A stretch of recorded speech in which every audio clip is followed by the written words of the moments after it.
Good morning guys, मेरा नाम है रघु एंड देयर इस कुमार। एंड हमारे साथ आज है एक special guest professor Rakesh Kumar Bahmani, जो हमारे खुद के टीचर भी हैं। तो आज हमारे पास अब तक के सबसे ज़्यादा एक्सपीरियंस होल्डर गेस्ट आए हैं, तो आज का बहुत कमाल का पॉडकास्ट होने वाला है। तो हम स्टार्ट करने वाले रिलेशनशिप के टॉपिक से। तो सर, सबसे फर्स्ट क्वेश्चन हमारे पास है, किसी भी रिलेशनशिप के अंदर एक हेल्दी कॉम्प्रोमाइज़ और सेक्रीफाइस के अंदर क्या फ़र्क होता है? देखिए दोस्तों, रिलेशनशिप में क्या होता है कि बहुत सारी डायमेंशंस होती हैं और रिलेशनशिप बहुत अलग अलग तरह के होते हैं। तो हेल्दी कॉम्प्रोमाइज़, सेक्रीफाइस जैसा शब्द जो है, जहाँ हमें अपने मन को समझाना है, उन शब्दों को हम चूज़ कर लेते हैं। ये उसी तरीके से है जैसे कि किसी भी नदी, बहुत बड़ी हुई नदी बह रही है, हम उसमें से थोड़ा सा पानी का सैंपल लें और कहें कि भी ये सैंपल ऐसा है। उस नदी में बहुत अलग अलग तरह की स्ट्रीम्स हो सकती हैं और अलग अलग तरह का, कहीं पानी गंदा है, कहीं साफ़ है, कहीं उथला है, कहीं गहरा है, बहुत कुछ हो सकता है। ऐसे रिलेशनशिप्स में भी बहुत कुछ हो सकता है, जो कि जिसको कि भी थोड़े से शब्दों में मानना आसान नहीं है। जैसे कि हमारे पेरेंट्स के साथ है कि भी वहाँ हम जब बात कर रहे हैं कि भी सेक्रीफाइस की या फिर कि भी कॉम्प्रोमाइज़ की, तो हम पेरेंट्स को नहीं सोचते हैं, हम सोचते हैं अपने लाइफ पार्टनर को या स्पाउस को, या कि भी जिसके साथ आपका रिलेशनशिप है, तो हम उन्हीं के बारे में सोच रहे हैं। अब जैसे कि आपकी एज है, आपकी एज में जनरली बच्चे जो सोचते हैं रिलेशनशिप के बारे में या सेक्रीफाइस के बारे में, वो सिर्फ़ और सिर्फ स्पाउस के साथ या फिर कि भी जो बिलव्ड हैं उनके साथ रिलेशनशिप के बारे में सोच रहे हैं। तो जब हम पेरेंट्स के बारे में बात करते हैं तो वहाँ क्या कोई सेक्रीफाइस जैसा कोई वर्ड है? नहीं है। मदर के साथ आपके रिलेशनशिप की बात सोचते हैं तो वहाँ कोई सेक्रीफाइस का या फिर किसी तरीके के और शब्दों की कोई जगह नहीं है। तो जब हम बात करते हैं रिलेशनशिप की कपल्स के बीच में, तो उस स्टेज तक पहुंचने में कि भी जहाँ सेक्रीफाइस हो गया, इनका कोई मीनिंग नहीं है, सेक्रीफाइस एडजस्टमेंट, इनका कोई मीनिंग नहीं है, तो उसके लिए बहुत ज़्यादा टाइम चाहिए। इनफैक्ट जैसे कि मैं मेरी पर्सनल लाइफ में ही देखूं कि भी मुझे जो प्यार शब्द है, इसका जो मीनिंग है, मुझे मैं पर्सनली मानता हूँ कि मुझे 20 साल के बाद में समझ में आया, और इतना टाइम लगता है। लेकिन आज का जो यूथ है वो खैर आज का यूथ ही नहीं, पहले भी हमेशा से ऐसा ही रहा है कि हम जो है हम जल्दी कंक्लूजन चाहते हैं, अच्छे बुरे का टैग बहुत जल्दी दे देते हैं। कोई आदमी अच्छा है, कोई बुरा है, बहुत जल्दी हम कंक्लूजन पे पहुंच जाते हैं, और वहीं हम गलती करते हैं। सिर्फ थोड़ा सा, जैसे मैंने नदी में से थोड़ा सैंपल लिया तो बताया, उसी तरीके से हम अपनी ज़िंदगी में भी लोगों के बारे में थोड़ा सा जानते हैं और उनके बारे में अपने विचार व्यक्त कर लेते हैं। तो अब जैसे कि जो कई बार क्या है कि जब लड़का या लड़की है पहली बार मिलते हैं, सपोज़ की भी शादी करनी है और घर वाले ही मिला रहे हैं, तो लड़का और लड़की 15 मिनट मिले। अब जैसे कि आप मुझे बताइए कि भी आपने किसी को इम्प्रेस करना हो और 15 मिनट का टाइम हो, तो क्या आप इम्प्रेस नहीं कर सकते? बिल्कुल कर सकते हैं। तो सिर्फ इस 15 मिनट के टाइम में ही आपको अपनी बेस्ट परफॉर्मेंस देनी है और अगले को आपको जज करना है, अगला भी अपनी बेस्ट परफॉर्मेंस दे रहा है। तो क्या उस 15 मिनट से आप कुछ पता लगा लेंगे? और उस 15 मिनट, 20 मिनट, आधा घंटा, 2 घंटा में हम अपनी ज़िंदगी साथ में गुजारने के लिए तैयार हो जाते हैं। और जहाँ बच्चे बात करते हैं लव एट फर्स्ट साइट की, तो वहाँ भी कुछ ऐसा ही होता है कि भी जस्ट थोड़ा सा देखा, एक कुछ एस्पेक्ट, और ये डिसाइड कर लिया कि ये पर्सन मुझे पसंद है, नहीं पसंद है। खैर, लेकिन जहाँ तक मेरा ख्याल है, अगर हम ह्यूमन एवोल्यूशन की हिस्ट्री देखें तो ऐसा ही चलता आया है हमेशा। जो मेल हैं वो अपने जो स्पाउस ढूंढते हैं, और मतलब फीमेल भी इसी तरीके से जो अपने लाइफ पार्टनर ढूंढते हैं सर्वाइवल। हाँ, सर्वाइवल के लिए। और जो मीटिंग है वो बड़ा ही मतलब है कि एक क्रूशियल एस्पेक्ट है कि अगर ऐसी जो मतलब हम बायोलॉजिकली बने हैं ऐसे बिहेवियर के लिए, करोड़ों सालों में जो नेचर ने हमें बनाया है, तो हम बने हैं वैसे ऐसा सोचने के लिए और बहुत सारी चीज़ों के लिए। तो जब हम बात करते हैं सेक्रीफाइस की, तो हमें ऐसा लगता है कि भी मैंने रिलेशनशिप में ज़्यादा सेक्रीफाइस किया, अगले ने कम किया, या किसी भी रिलेशनशिप को मैंने ज़्यादा दिया, अगले ने कम दिया।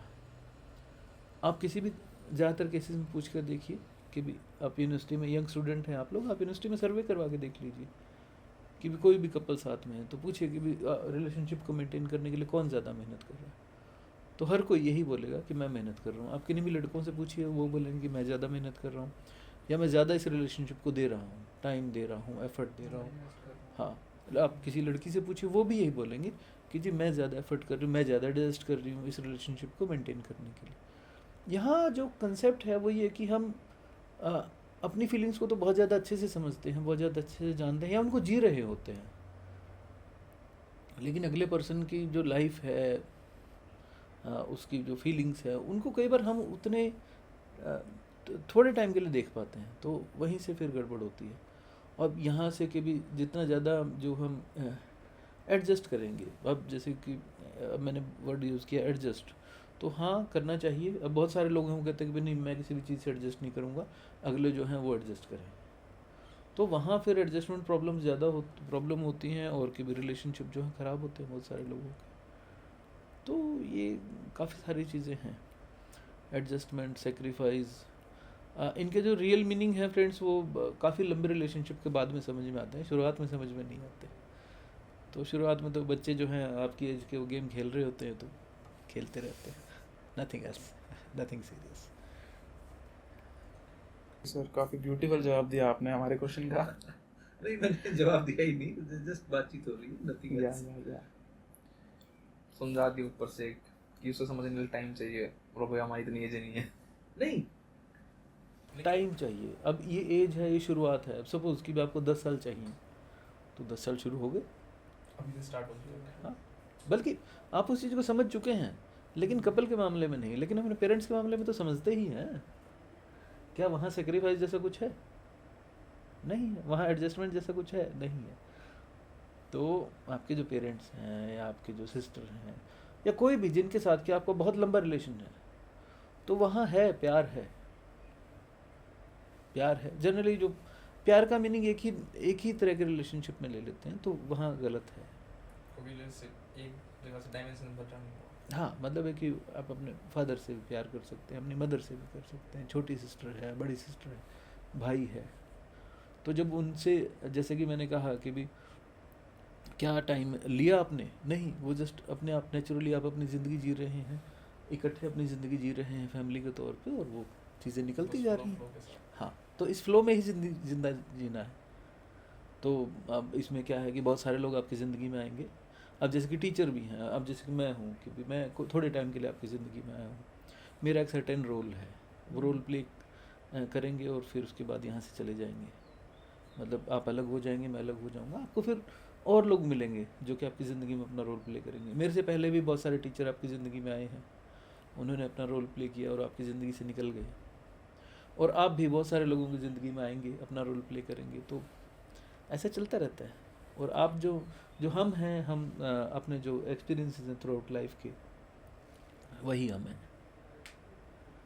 तो ये चीज़ें हैं दोस्तों। प्लीज़ आगे कंटिन्यू करते हैं।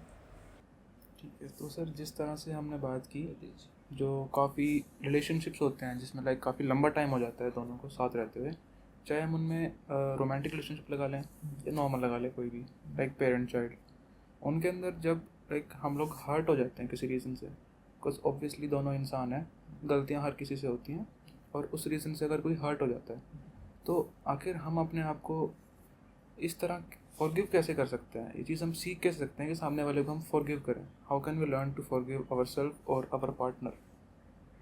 मैं आज सुबह ही श्री श्री रविशंकर जी का एक छोटा सा वीडियो देख रहा था। उनमें एक जो उनके जो डिवोटी हैं, वो उनसे पूछते हैं कि गुरुदेव की भी किसी ने मेरे साथ बहुत बुरा किया, तो और मैं उसे माफ़ नहीं कर पा रही, तो मैं क्या करूं? तो उनका बड़ा ही सिंपल जवाब था, आप कुछ ना करिए और आप भुगतते रहिए, क्योंकि जो गुस्सा है आपके अंदर, वो आपको अंदर ही अंदर जलाता रहेगा। तो नंबर 1 हमें ये महसूस करना पड़ेगा कि अगर हम किसी को माफ़ करते हैं तो हम अपने लिए माफ़ करते हैं, उसके लिए नहीं। जस्ट उसके बारे में सोचिए कि भी उसने आपके साथ कोई इनजस्टिस किया और आप उसका कुछ जवाब नहीं दे सके, कुछ कर नहीं सके उस टाइम। ऐसी सिचुएशंस लाइफ में बहुत सारी हो जाती हैं जबकि हम कुछ नहीं कर पाते। तो ऐसे सिचुएशन में क्या है कि भी नो डाउट कि माफ़ करना आसान नहीं है, लेकिन ये एक ज़रूरत है। अगर हम माफ़ नहीं करेंगे तो हम आगे नहीं बढ़ पाएंगे, हम वहीं अटके रह जाएंगे। ये चीज़ देखी गई है कि पेरेंट चाइल्ड रिलेशनशिप में बच्चों में बचपन की बहुत सारी चीज़ें हैं, बहुत सारे एक्सपीरियंसेस हैं जो कि अटक जाते हैं अलग अलग फॉर्म्स में, और वो पूरी उम्र उनकी जीने के स्टाइल को, सोचने के ढंग को, सब कुछ को चेंज कर देते हैं। तो ये एक नंबर 1 की हमें महसूस करना चाहिए कि अगर हम किसी को माफ़ कर रहे हैं तो सिर्फ अगले के बेनिफिट के लिए नहीं, हम अपने बेनिफिट के लिए भी माफ़ कर रहे हैं। और अगर हम वहीं अटक गए तो हम आगे की ज़िंदगी नहीं जी पाएंगे। हमें अगर आगे की ज़िंदगी अच्छे से जीनी है तो लेट इट गो, क्योंकि आगे और बहुत सारे एक्सपीरियंसेस हैं ज़िंदगी के, अच्छे बुरे हर तरीके के लोग ज़िंदगी में मिलते रहेंगे। तो जस्ट कि भी हम कोशिश करें कि एक्सपीरियंसेस लेते रहें। अगर हमारे पास टाइम है काफ़ी तो मैं एक एग्जांपल के थ्रू बताऊं आप लोगों को ये बात। जैसे कि आपकी ज़िंदगी में 10 लोग आए,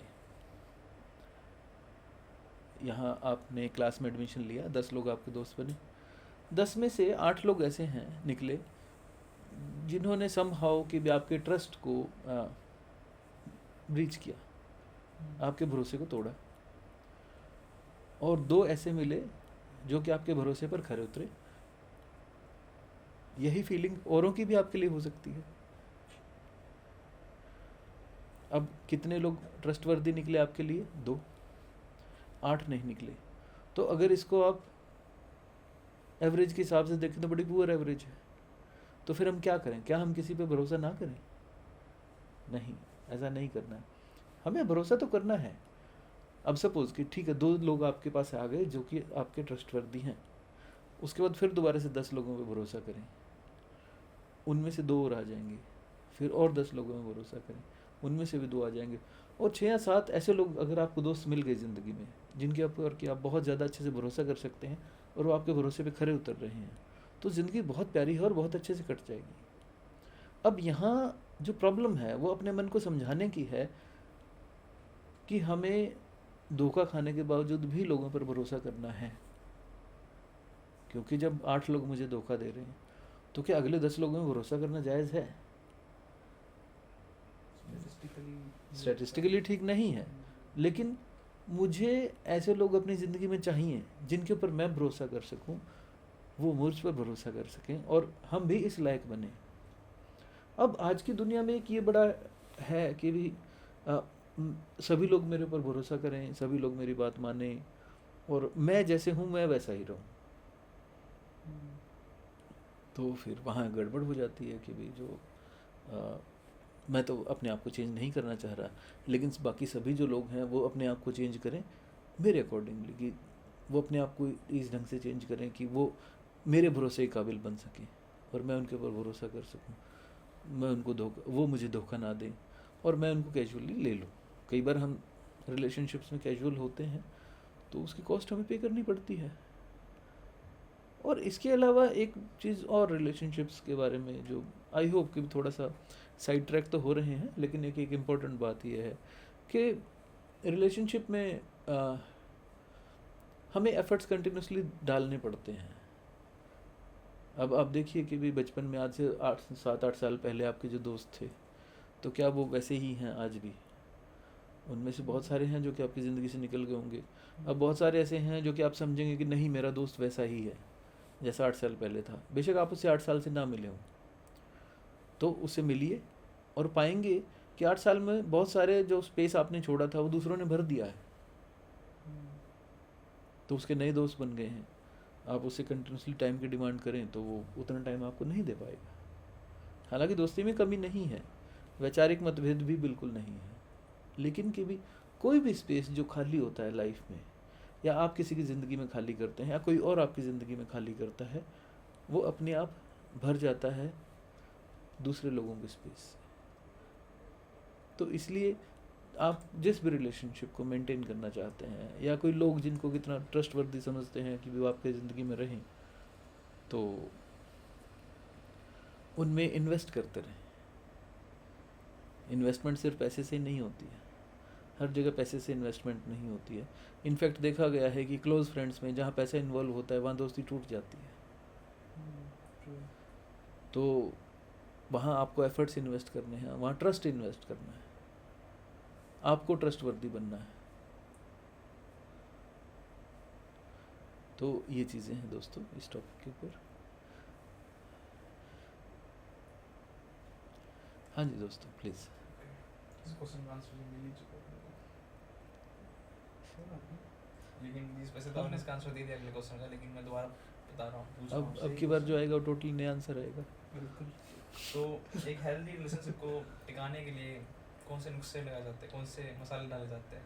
देखिए दोस्तों, हेल्दी रिलेशनशिप के लिए हमें सबसे पहले तो शुरुआत में जब कोई भी रिलेशनशिप बनता है तब अलग चीज़ें चाहिए, जब वो रिलेशनशिप थोड़ा सा मैच्योर होता है तो अलग चीज़ें चाहिए, और बहुत बाद में अलग चीज़ें चाहिए।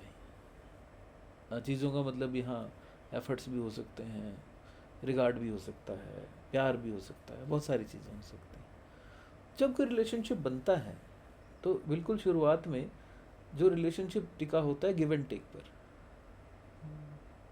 चाहे आप दोस्तों का रिलेशन देख लीजिए, चाहे कपल्स का रिलेशन देख लीजिए, कोई भी रिलेशन देख लीजिए, शादीशुदा हैं जो, अब सपोज़ कि कोई हस्बैंड है, वाइफ है, जो हस्बैंड है वही वो एफर्ट दिए जा रहा है, सेक्रीफाइस किया जा रहा है, एडजस्ट किया जा रहा है, तो शुरुआत में रिलेशन नहीं चलेगा। शुरुआत में थोड़ा टाइम चलेगा, 5-6 महीने, और उसके बाद मतभेद होने शुरू हो जाएंगे। Same is vice versa, opposite gender के साथ भी यही है।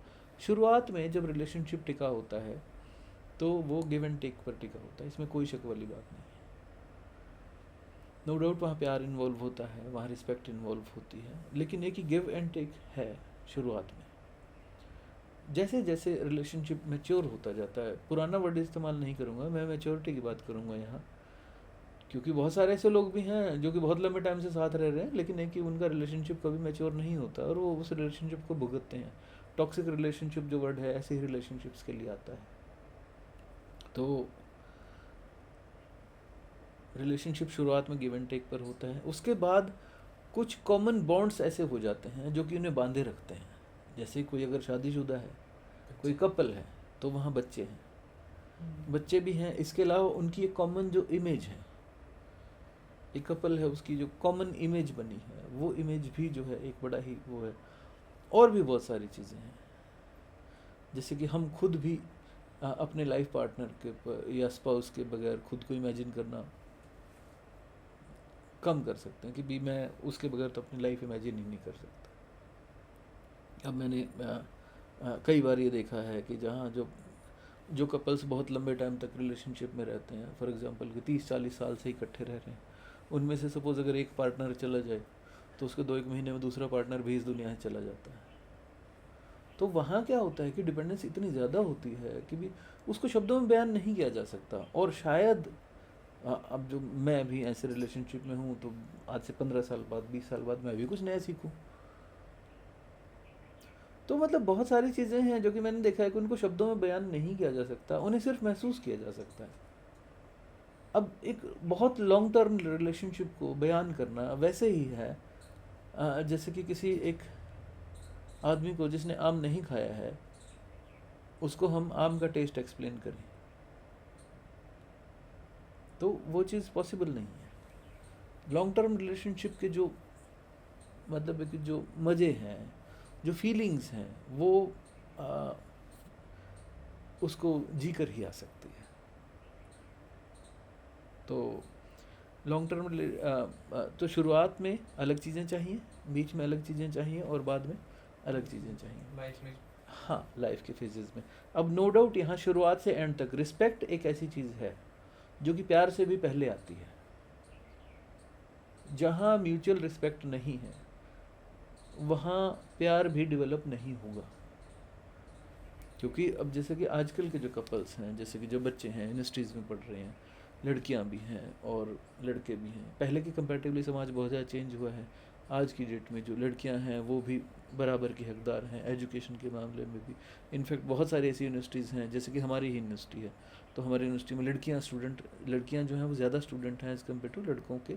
और वहाँ जो है अब रिलेशनशिप जो बन रहे हैं, हमारे शहर की देखिए, हमारे स्टेट की भी देखिए, तो उन रिलेशनशिप में प्यार से पहले रिस्पेक्ट चाहिए।